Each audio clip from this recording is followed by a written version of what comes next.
در شهر خوجند مسابقه کشاد شهری اوید به گیمناستیک ورزشی برگزار شد. در این چهاربینی ورزشی نزدیک 100 نفر کودکان و نورسان دستپروران فدراسیون گیمناستیک ورزشی ولایت سوخت اشتراک و مهارت سنجی کردند. در مسابقه کودکان مهارت خود را در مشق‌های گوناگون گیمناستیک ورزشی نشان دادند.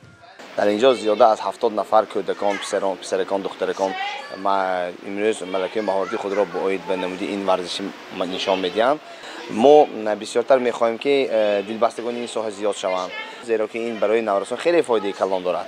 همه این از آن شهادت میدهد که کار و فعالیت مربیان، کار و فعالیت انیمه فدراسیون گیمناستیک ورزشی نمودهای آمیخته ولایت سوخت رشد نمو یافته است. مورد با ذکر است که فدراسیون گیمناستیک ورزشی در ولایت سوخت طی 5 سال اینجانب فعالیت دارد. در این مدت مربیان فدراسیون مذکور صدها نفر کودکان و نورسان را با مشق و تمرین فرا گرفتند. بنابر گفت رئیس فدراسیون گیمناستیک ورزشی ولایت سوخت خورشید سلامی، گیمناستیک ورزشی این زمینه بهترین برای همه نمودهای ورزش می باشد.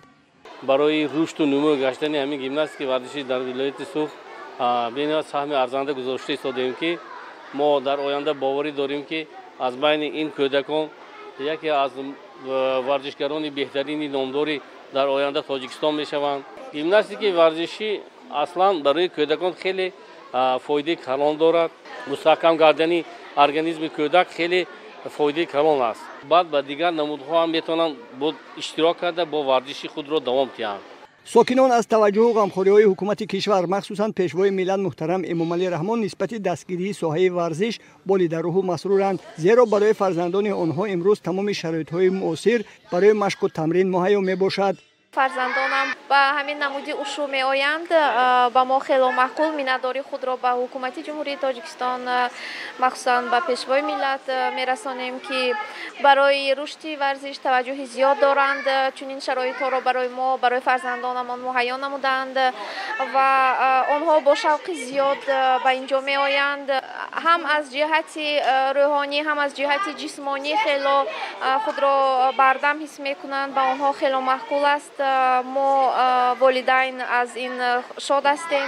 فدراسیون گیمناستیک ورزشی در نقشه دارد این نمود را در تمام منطقه های کشور از جمله در شهر و ناحیه های ولایت سوخت رشد داده کودکان سرشمار را به مشق و تمرین جلب نماید. زیرا گیمناستیک ورزشی یکی از نمودهای بهترین ورزش است که برای آب و تاب یافتن بدن کودکان نقش مهم دارد.